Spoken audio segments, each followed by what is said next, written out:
Vamos a continuar con la clase de hoy día. Estamos viendo lo que es la intervención del Estado en la economía y los registros contables de la intervención del Estado. El objetivo es descubrir el papel del gobierno en una economía.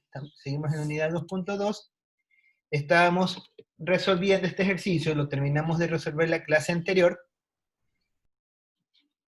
Es un caso en donde tenemos registros con participación del gobierno. Teníamos las compras de bienes, de consumo, de capital fijo, sueldos y salarios, venta de equipos y maquinarias, subsidios entregados a la producción, participación de utilidades, disminución de inventarios, pago de sueldos y salarios a las empresas o por las empresas, restricciones de rentas de explotación petrolera, compras de administración públicas a las empresas, sueldos y salarios pagados por los consejos provinciales, impuestos directos pagados por empresas, pagos aéreos de guerra, jubilados, pagos en especies del sector agrícola, impuestos a las rentas pagados por los hogares, bienes de consumo vendidos a los hogares, ventas de servicios gubernamentales a los hogares, recaudación de impuestos indirectos, autoconsumo agrícola, sueldos y salarios pagados por las instituciones privadas sin fines de lucro. Y con esto realizábamos la contabilización de las cuentas, presentar las cuentas productoras de gobierno, medir el ingreso disponible bajo las formas conocidas, cuantificar el PIB a precio de mercado y el PIB a costo del factor, y señalar la composición del ingreso bruto, y por último cuantificar la renta nacional. Estos ejercicios nosotros los hemos estado resolviendo en un archivo de Excel.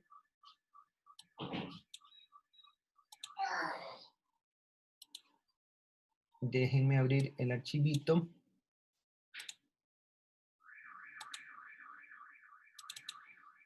para compartirlo.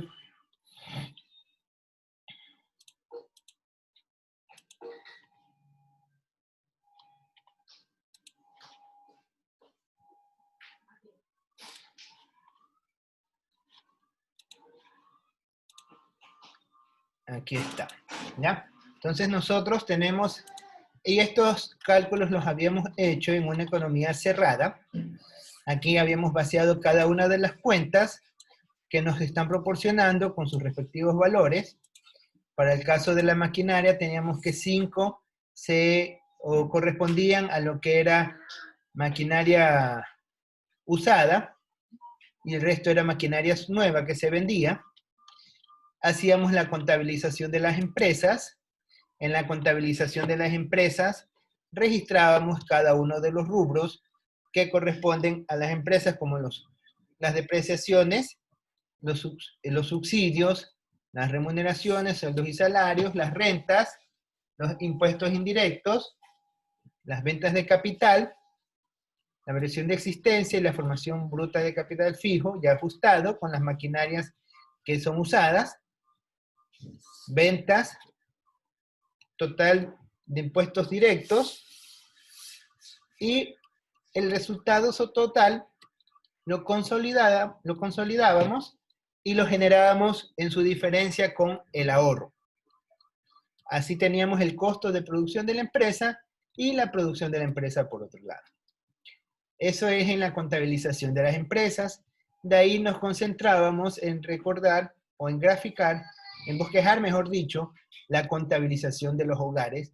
Y en esta contabilización de los hogares también va incluido lo que son las empresas privadas sin fines de lucro. ¿Por qué consideramos a las empresas privadas sin fines de lucro? Porque, como su texto mismo dice, sin fines de lucro, no perciben un beneficio esperado como utilidad. Entonces, por su razón de ser, de que no buscan un lucro o un usufructo, entonces se la registra como si pertenecen a los hogares. Entonces aquí registramos los consumos que registran los hogares dentro de los usos. Dentro de esos consumos son todas las compras que realizan los hogares, y asimismo los sueldos y salarios que pagan las instituciones privadas sin fines de lucro, y las transferencias que reciben del gobierno los hogares. Todos estos rubros se los registran como usos, lo que nos da un total de 133. Y por el otro lado tenemos los recursos, en donde se registran los sueldos y salarios que paga el gobierno a las empresas, a las personas, perdón, las remuneraciones, las transferencias y los distintos sueldos y salarios. Todos estos son los recursos que nosotros registrábamos. El consolidado lo registrábamos y se cuadraba con el ahorro. Entonces ahí ya nosotros encontrábamos, por un lado, el ahorro de las empresas y por el otro lado, el ahorro de los hogares. Tenemos que los hogares poseen un desahorro para generar la producción de la nación, mientras que las empresas poseen un ahorro positivo. En este contexto, quienes están generando ahorro son las empresas. Por el otro lado, tenemos a las empresas, al gobierno central, la contabilización del gobierno central. Aquí registramos los sueldos y salarios que pagan los gobiernos a las personas, como son los sueldos y salarios que se pagan en los consejos provinciales y los sueldos y salarios que se pagan a las instituciones de provisión social, los subsidios y las transferencias. Eso por el lado del uso, mientras que por el lado del recurso tenemos las rentas, los impuestos, las rentas son las que percibe el Estado, los impuestos que recibe, impuestos directos, impuestos indirectos, las ventas que realiza el gobierno a las personas. Todos estos recursos se constituyen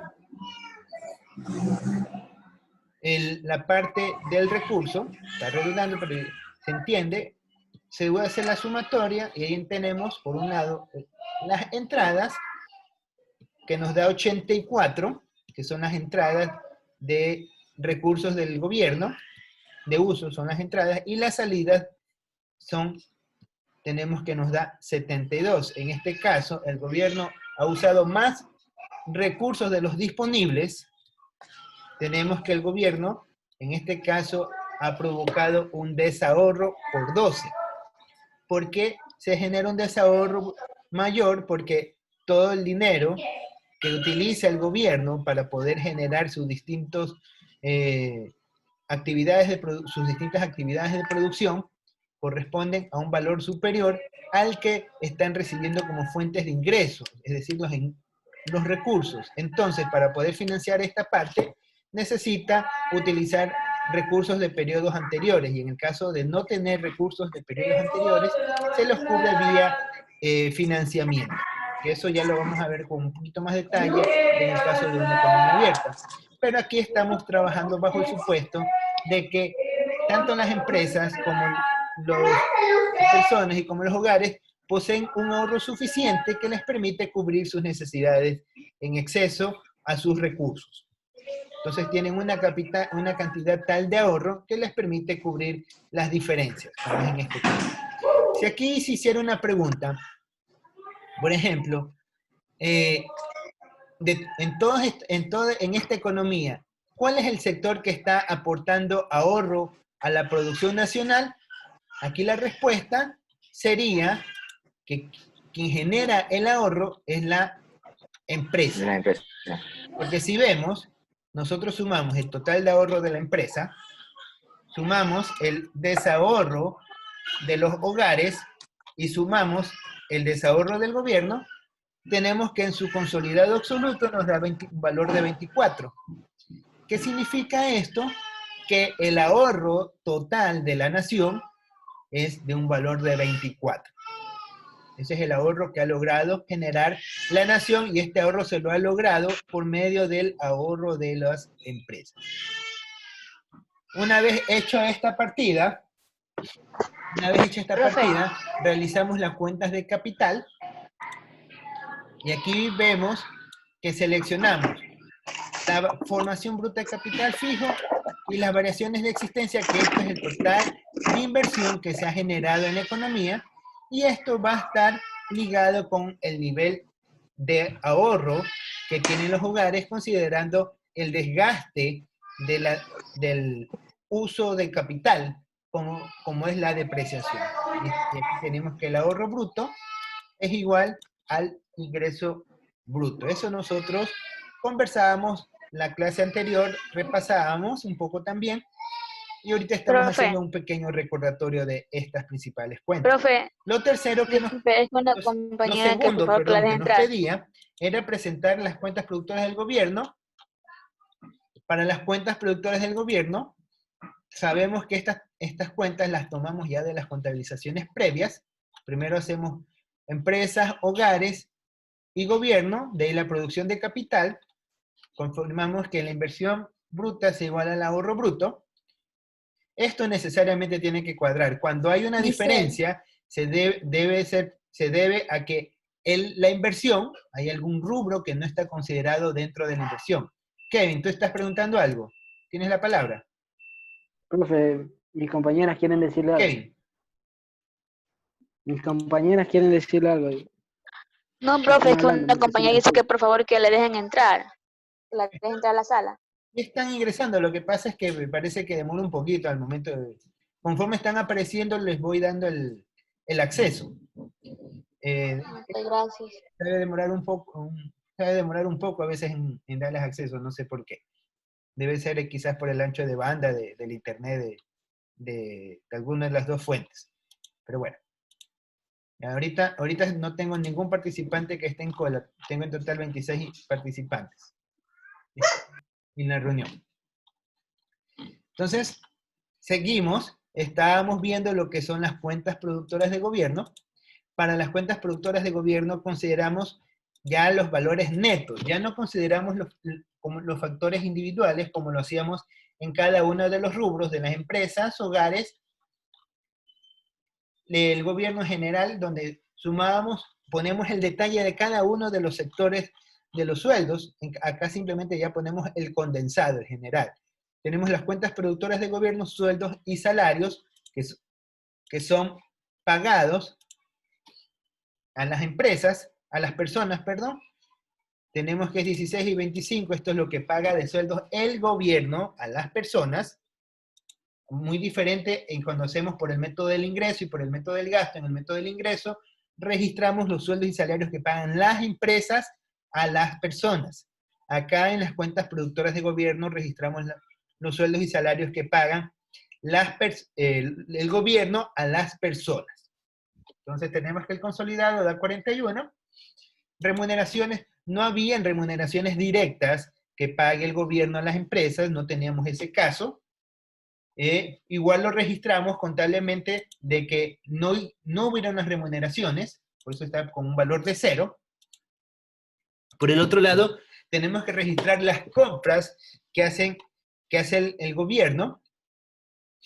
Tenemos un valor de 28, asimismo las ventas, no necesariamente va a ser el mismo volumen de compras que el mismo volumen de ventas. Y por último registramos el consumo del gobierno.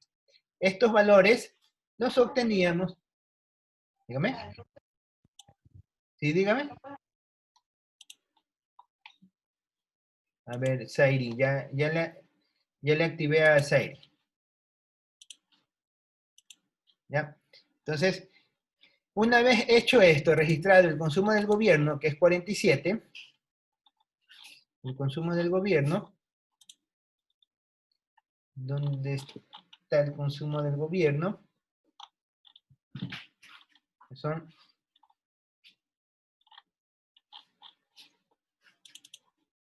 sale por la diferencia, siempre me olvido de esto. Ya.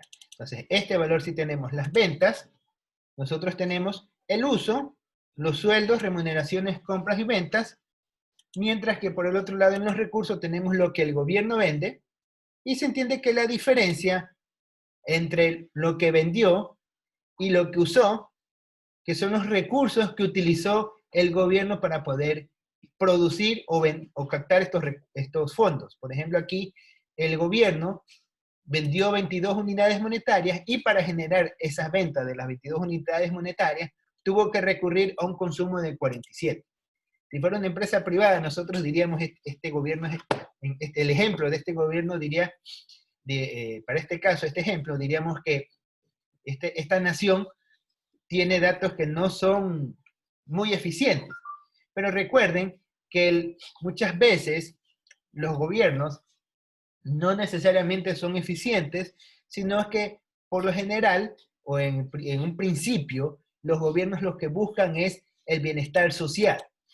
Y en ocasiones, por preferir el bienestar social, se deja por un lado la eficiencia en los factores productivos. Por eso es que muchas veces vemos que los gobiernos suelen tener déficit, porque por naturaleza los gobiernos no necesariamente son eficientes en el uso de los recursos, porque suelen transferir riqueza de un sector a otro sector, y en esa transferencia de riquezas no necesariamente se busca maximizar la ganancia, sino más bien se busca maximizar el beneficio personal.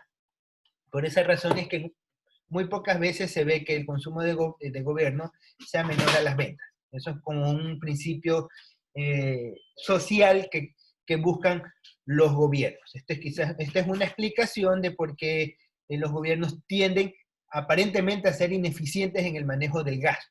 No es que sean ineficientes porque lo hacen mal, sino es porque se prioriza el beneficio social, que es muy diferente a querer hacer las cosas mal. Si priorizar el beneficio social sobre la ganancia no es lo mismo que querer hacer las cosas mal. Eso entiéndaselo muy bien. Entonces, con esto, ya nosotros, en las cuentas productoras de gobierno, tenemos consolidadas o cuadradas las partidas. Tenemos que la producción del gobierno es equivalente tanto en su uso como en sus recursos. ¿Sí? De ahí, luego hacíamos la presentación de las cuentas productoras por medio de los ingresos y gastos. Esto es, disculpen un ratito.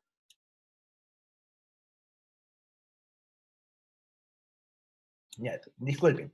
Ya, en esto tenemos ingresos y gastos. Ingresa otro compañero. Ya, Anthony Sayas está ingresando a la sesión. Está admitido. Ahora, tenemos en las cuentas de ingresos y de gastos, cuando nosotros recién veíamos las formas de calcular el Producto Interno Bruto, o el producto de una nación, sacábamos una triple igualdad. Decíamos que se lo podía medir por medio de la producción, por medio del gasto y por medio del ingreso. Y aquí nosotros hemos calculado 207, que es la producción por medio del gasto, que vendría a ser, en este caso, el recurso, y por medio del ingreso, que corresponde a las partidas de uso. Entonces, ¿qué registramos en el ingreso? Todos los beneficios que reciben los hogares, es decir, todos los sueldos que reciben los hogares. Consolidábamos sueldos y salarios de los hogares. Acuérdense que dentro de los sueldos y salarios de los hogares está considerado también lo que se pagan las instituciones privadas sin fines de lucro. Sumamos todos estos rubros que están en la sección hogares. Sumamos todos estos rubros. Obviamente que aquí excluimos las transferencias. Aquí, todos estos rubros. Nos da 108. Aquí no están consideradas las transferencias, porque la transferencia no está considerada como ingreso como tal. ¿Por qué no estaban consideradas las transferencias en un ingreso, como un ingreso? Porque las transferencias son con el objetivo de compensar la diferencia que se causa por el ajuste de los impuestos. Recuerden que el fin de los impuestos es que el Estado poderse financiar o poder obtener recursos para poder cubrir sus necesidades de producción como gobierno, para poder intervenir. Entonces, obtiene estos recursos a través de los impuestos. Y asimismo, como aplican los impuestos, recuerden que tenemos dos clases de impuestos. Tenemos lo que son los impuestos directos. Impuestos directos es el que se carga directamente sobre la ganancia que percibe una persona, sea persona natural o persona jurídica. Y tenemos los impuestos indirectos, donde los impuestos indirectos son todos aquellos que se graban directamente sobre la producción. Consúmala quien la consuma. Hacemos el caso o el ejemplo de que si ustedes compran una bebida gaseosa, ustedes pagan por la bebida gaseosa, la más económica, 25 centavos. La más cara de repente puede estar costando 4 o 5 dólares, dependiendo del lugar donde lo compren. Entonces pagan, y en ese valor que ustedes pagan, a lo mucho les van a, si les dan una factura, en el mejor de los casos, en la factura les va a decir, bebida de la gaseosa, por ejemplo, 5 dólares, y el impuesto va a ser, el impuesto al valor agregado, puede ser $1.20, no sé, me estoy inventando el valor. Entonces, total de la bebida gaseosa, 6,20. Entonces, ahí ustedes están pagando el IVA. Pero hay otros impuestos que son indirectos que ustedes no lo ven, como es el impuesto a las botellas. Hay un impuesto que pagan las empresas. Ese impuesto, si bien es cierto, lo pagan las empresas, lo están incorporando al precio de venta al público. También hay de repente el impuesto verde, hay impuestos a los otros tipos de impuestos que las empresas tengan que pagar, de repente pagan el ICE, no lo graban directamente al precio, no se los desglosan, que tanto por ciento corresponde al ICE, no, simplemente el valor total. Entonces, ese valor total que les están desglosando o se lo están incluyendo en el precio de venta al público es lo que se conoce como el impuesto indirecto.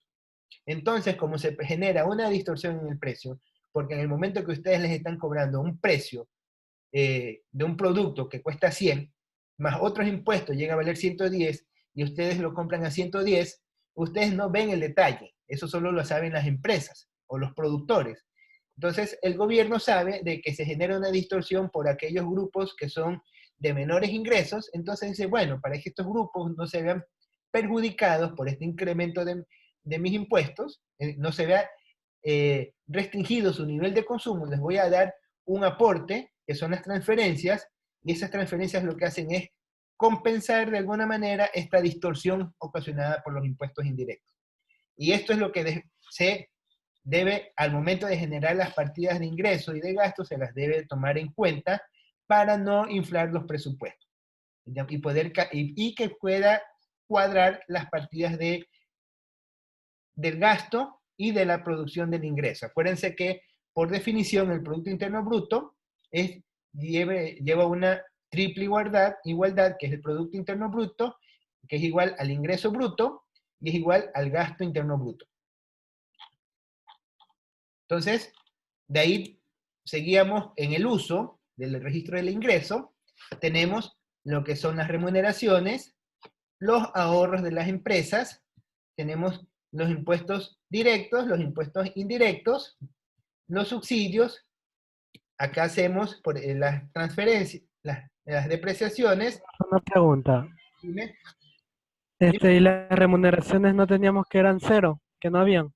Ya, es que, exacto. Es que hay dos, eso es buena la pregunta. Lo que pasa, aquí que estamos registrando, registrando los ingresos y los gastos de quién.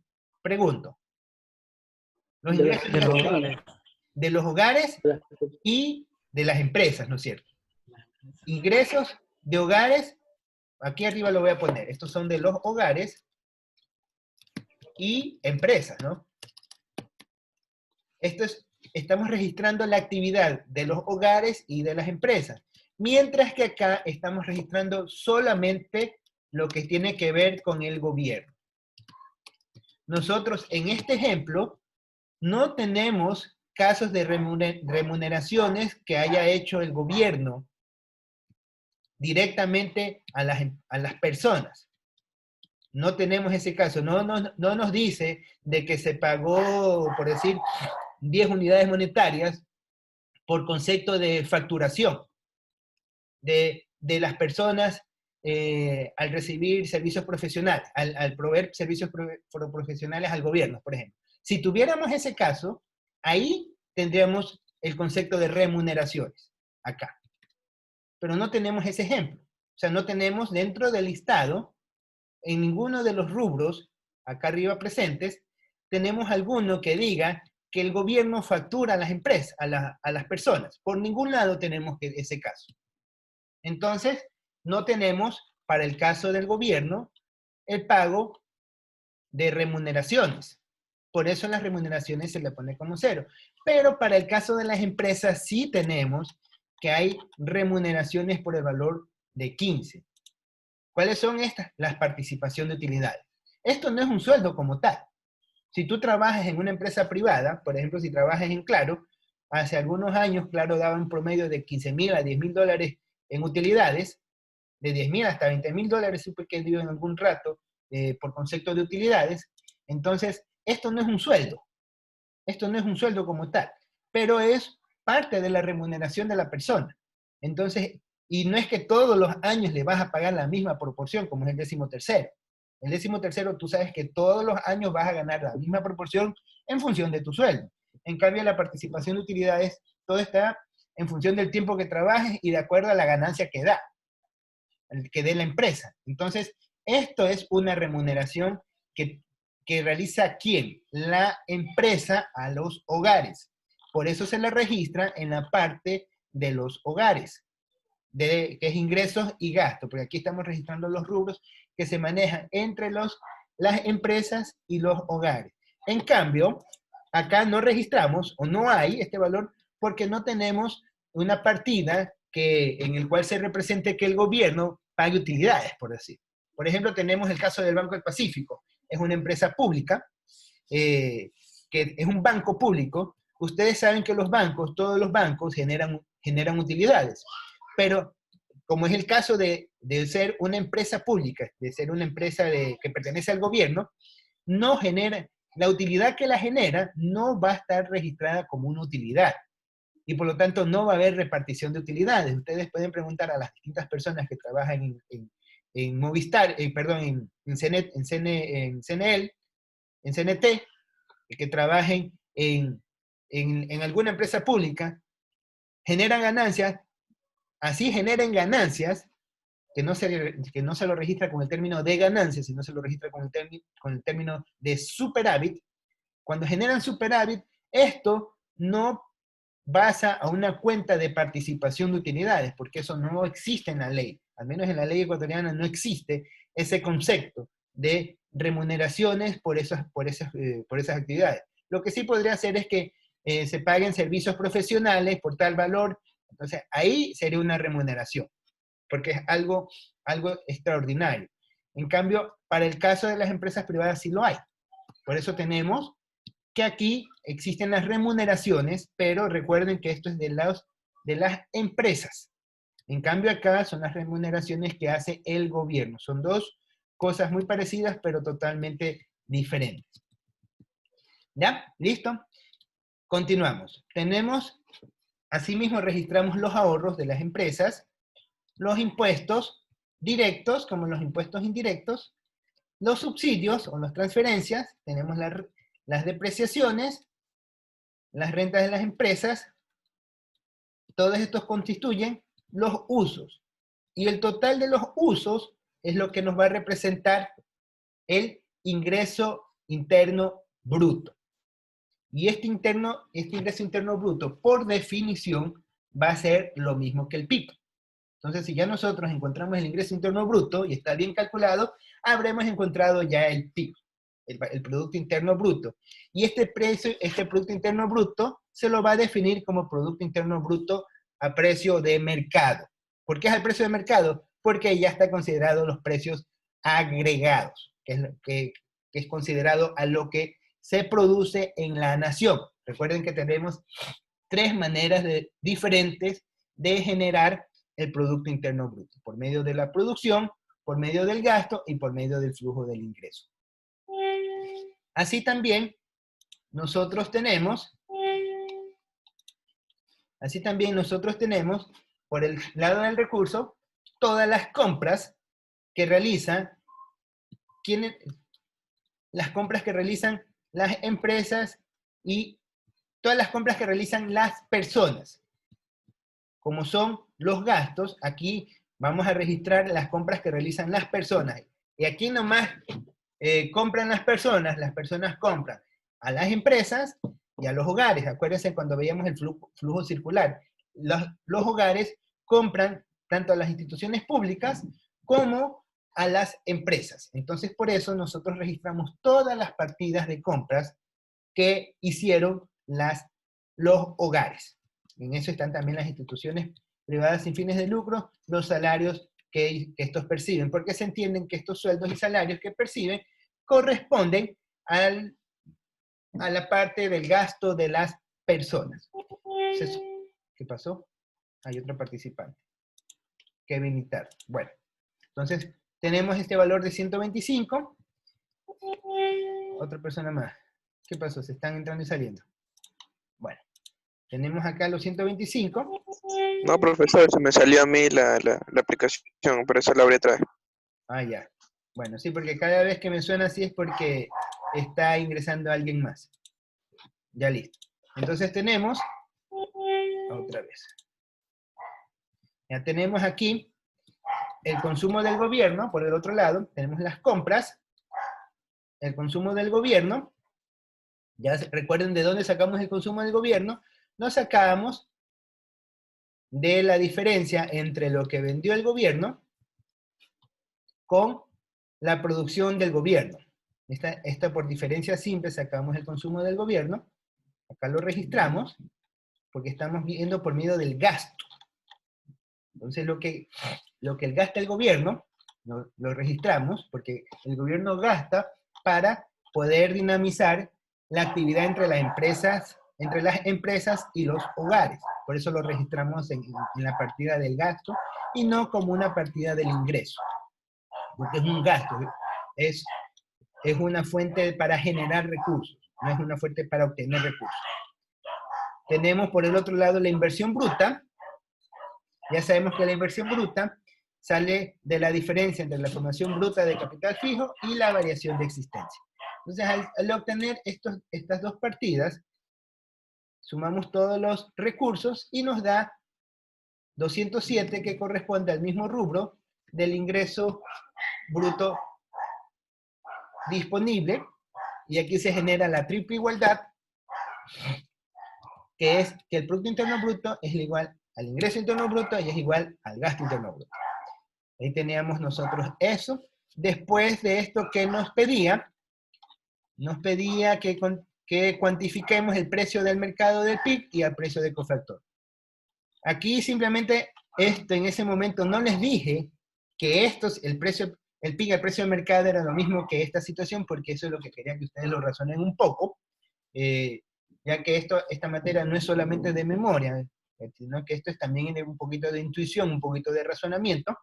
Yo le había dado estos dos recursos, estas dos situaciones, que es el gasto interno bruto y el ingreso interno bruto. Entonces, ustedes debían haber definido, cuando hicieron la tarea, de que aquí iba a haber la triple igualdad del gasto interno bruto con el ingreso interno bruto, y eso es lo mismo que el Producto Interno Bruto. Entonces, si les decía cuál es el precio interno bruto a precio del mercado, estamos hablando de la producción nacional, considerando los valores agregados. Entonces el Producto Interno Bruto a precio de mercado es el mismo que el gasto interno bruto y lo mismo que el ingreso interno bruto. Entonces, aquí no había necesidad de calcularlo porque ya lo teníamos dado, ya lo teníamos calculado, cuando hacíamos el flujo del ingreso y gastos. Entonces, ya sabiendo cuál es el Producto Interno Bruto a precio de mercado, lo siguiente que tenemos que considerar es el Producto Interno Bruto a costos de factor. Entonces, el Producto Interno Bruto a costo de factor, el siguiente, medir el ingreso. Perdón, me estoy saltando. Aquí nos dice medir el ingreso personal disponible bajo las dos formas conocidas. ¿Cuáles son estas dos formas conocidas para medir el ingreso disponible? La una es que se considera el total de la producción más las transferencias menos los impuestos. Entonces, el total de la producción, que es los 130,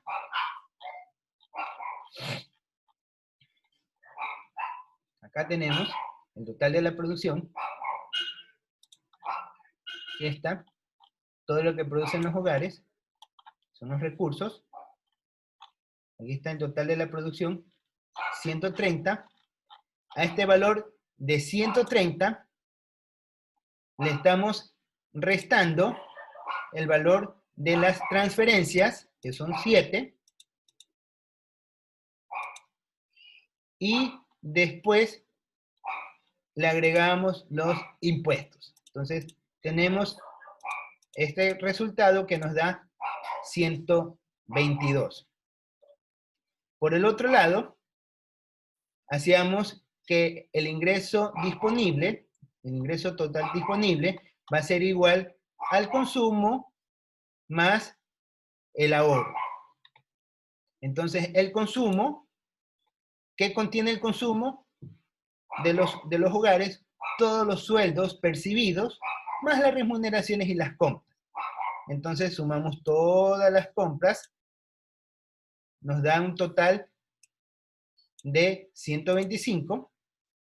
Aquí están todas las compras que realizan por un total de 125, que este es el consumo de los hogares. Esto, después le restamos lo que es el ahorro. Ese es el ahorro. ¿El ahorro de quién? De los hogares. De los hogares, ¿no? ¿Dónde está? Acá está. El ahorro de los hogares. Entonces consideramos el ahorro de los hogares y hacemos la diferencia, una diferencia simple, aquí no hay mucho que analizar. 125 menos 3 y nos da 122. Y estos son los dos métodos para calcular el ingreso disponible, el ingreso personal disponible. El 1, el total de la producción de los hogares, menos las transferencias, 122, y el otro, todo el consumo menos el ahorro. Todo lo que consume menos el ahorro es el ingreso personal disponible. Es obvio, ¿no? Si tú consumes 100 y ahorras 20, el total es lo que realmente has consumido. Es por definición lógica. Entonces, aquí tenemos ya contestada la segunda parte, que es medir bajo las dos formas conocidas.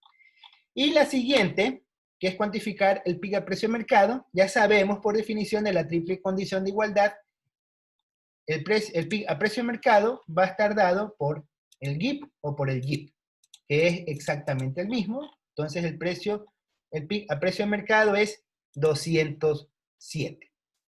Ese es el PIB a precio de mercado, 207. Entonces el PIB a precio de mercado, lo voy a poner acá abajito, que no lo he puesto, es 207. Entonces acá el GIP a precio de mercado también es 207. Y lo mismo si ponemos el GIP,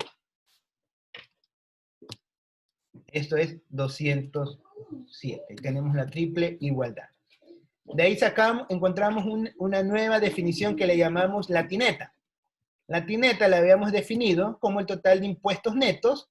Este total de impuestos netos no es nada más que los impuestos indirectos menos los subsidios. Hacíamos esto justamente para compensar la diferencia o la distorsión que generan los impuestos y los subsidios dentro de la producción nacional. Entonces, como estamos sacando a costo de factor, entonces tenemos que retirar el efecto de los impuestos, que está generado por los impuestos indirectos, no los directos, y los subsidios. Entonces, para esto, calculábamos los impuestos. Aquí tenemos el GIP, o el PIB a precio de mercado, que es lo mismo, menos los impuestos indirectos, y los subsidios. Hacíamos esta condición, sumábamos los subsidios porque es un ingreso, restamos los impuestos porque es un egreso de dinero, y con eso nos da 204. Y este es el PIB a precio a costo de factor. La diferencia, vemos que es prácticamente 3 unidades.